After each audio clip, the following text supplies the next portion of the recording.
Saya membagi dalam 3 etape: pra terpilih, saat terpilih, dan pasca terpilih. Pra terpilih menjadi politisi merupakan pengabdian kepada masyarakat atau paling tidak terhadap konstituen. Ketika sudah menjabat, kita hendaknya memiliki integritas, komitmen, akuntabilitas, hindari tersangkut persoalan hukum dan tindakan amoral. Terakhir, pasca terpilih, tentunya konsistensi harus terus dipelihara demi menjaga kepercayaan yang telah disematkan kepada kita. Secara konstitusional, perempuan memiliki hak untuk diperjuangkan tidak hanya oleh entitas lain, tetapi oleh diri mereka sendiri. Kita berharap dengan munculnya keterwakilan perempuan, maka perjuangan perempuan terhadap isu-isu yang betul-betul hanya bisa dipahami perempuan menjadi mudah dimengerti, mudah kemudian mendapatkan akses, dan bisa dalam bentuk ketentuan legislasi atau kebijakan negara. Karena itu solusinya harus struktural. Berbagai kelompok harus diwakili minimal 30% dalam sebuah lembaga pengambil kebijakan. Jadi akan lebih baik kalau kelompok rentannya yang masuk dan memasukkan pengalamannya itu dalam kebijakan. Karena itu kita harus dorong sama-sama supaya mereka bisa masuk ke lembaga legislatif.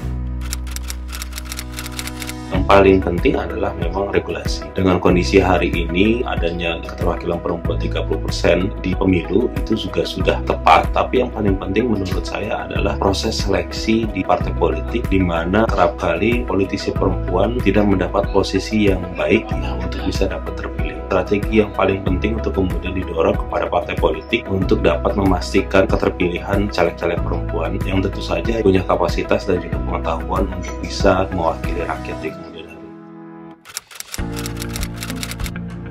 Halo Sobat Inklusif, apa kabar? Semoga kita semua selalu dalam keadaan sehat dan juga fit di tengah pandemi COVID-19 ini. Di kesempatan kali ini, kita akan bahas khusus soal pentingnya representasi perempuan di kelompok politik selaras dengan tujuan pembangunan berkelanjutan. Nah, di kesempatan kali ini, saya sudah bersama peneliti kode inisiatif Mbak Rahmah Mutiara. Oke, kita langsung mulai topik diskusinya. Mbak Rahmah, sebagaimana kita ketahui, di tahun 2015 lalu, Indonesia sepakat untuk mendukung agenda Sustainable Development Goals dunia di bidang politik ada di poin ke-16. Nah, buat Mbak Rahma pertanyaannya, upaya apa sih yang perlu dilakukan untuk mencapai tujuan ini, Mbak, khususnya di bidang politik dan demokrasi?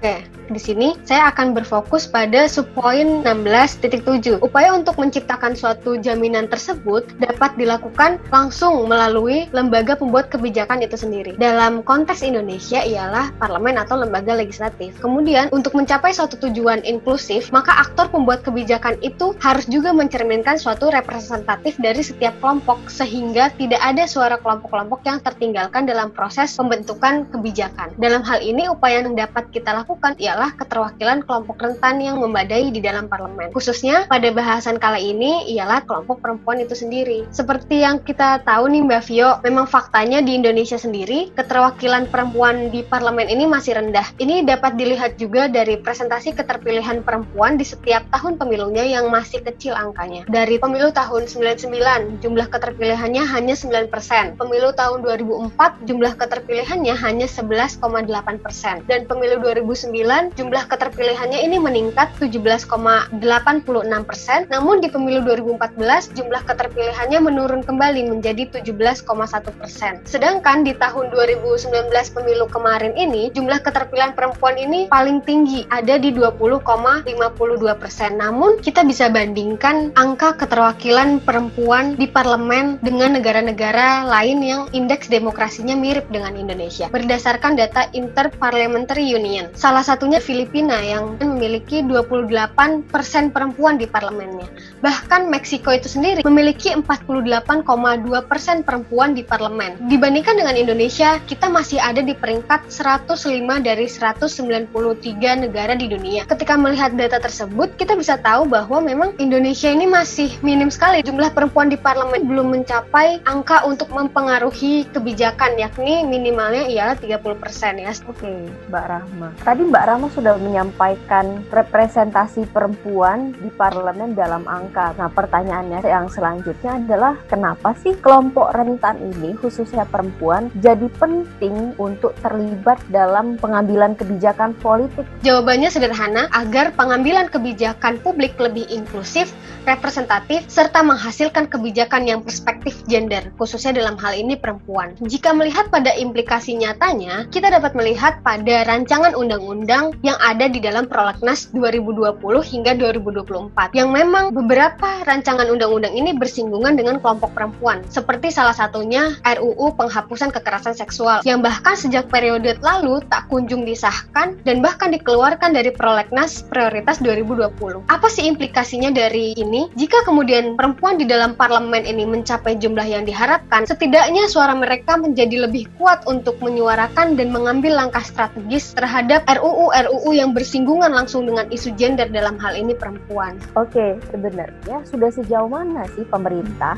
dan DPR mendorong peningkatan keterwakilan perempuan ini? Oke, ini sebetulnya terkait dengan kesetaraan. Undang-Undang Dasar 1945 sudah menjamin kesetaraan hak bagi setiap warga negaranya, baik untuk diperlakukan sama dan tidak diskriminatif, serta untuk mendapatkan kesempatan yang sama di dalam pemerintahan. Bahkan Undang-Undang Dasar sendiri membenarkan adanya tindakan afirmatif bagi setiap kelompok yang memang membutuhkan hal tersebut untuk mendapatkan keadilan. Kemudian, sejak 2003 ini, Undang-Undang Pemilu Legislatif sudah merumuskan adanya keterwakilan perempuan sekurang-kurangnya 30% untuk mengajukan calon anggota legislatif. Nah, redaksi ini semakin diperkuat hingga pada akhirnya di Undang-Undang Nomor 7 Tahun 2017 juga disebutkan bahwa parpol harus memperhatikan keterwakilan perempuan sekurang-kurangnya 30% untuk pencalonan anggota legislatifnya. Selain itu, Indonesia sendiri memiliki Undang-Undang tentang penyelenggara pemilu di tahun 2007 yang juga menyebutkan komposisi penyelenggara pemilu ini harus memperhatikan keterwakilan perempuan minimal 30%. Nah, di sini juga ada afirmasi di kelembagaan partai politik di mana berdasarkan Undang-Undang Nomor 2 Tahun 2008, partai politik ini harus menyetarakan keterwakilan perempuannya minimal 30% dalam pendirian maupun kepengurusan di tingkat pusat. Yang juga ini diturunkan di dalam Undang-Undang Pemilu yang baru, di mana syarat partai politik untuk menjadi kontestan dalam pemilu ini kepengurusannya harus 30% perempuan.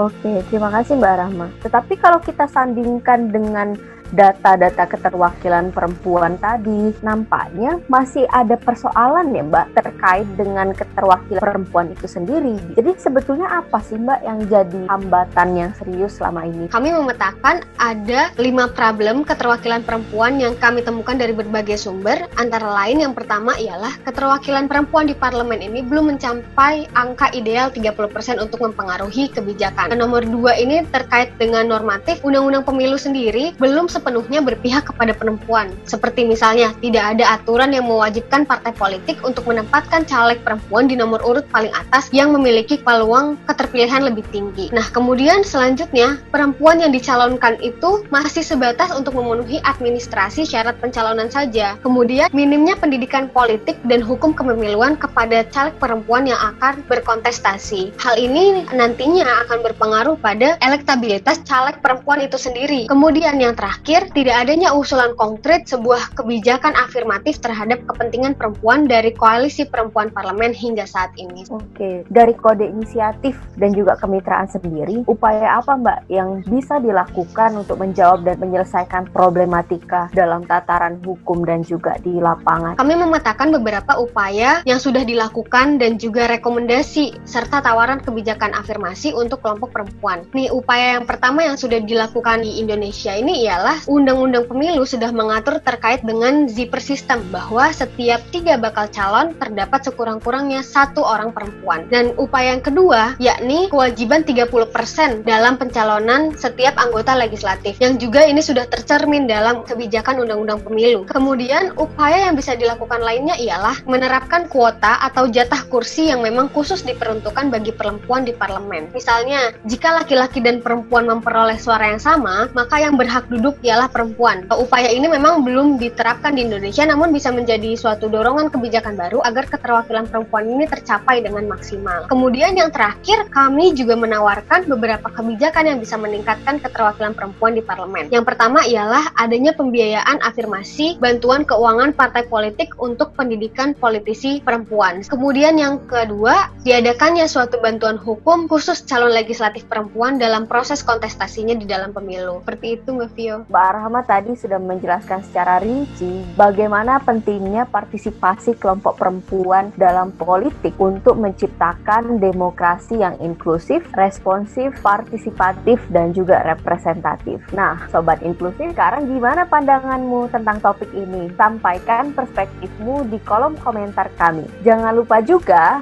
like dan share video ini supaya semakin banyak yang paham dan juga semakin banyak yang tahu pentingnya demokrasi inklusif yang melibatkan seluruh elemen kelompok rentan di dalam politik. Terima kasih. Sampai bertemu di video selanjutnya.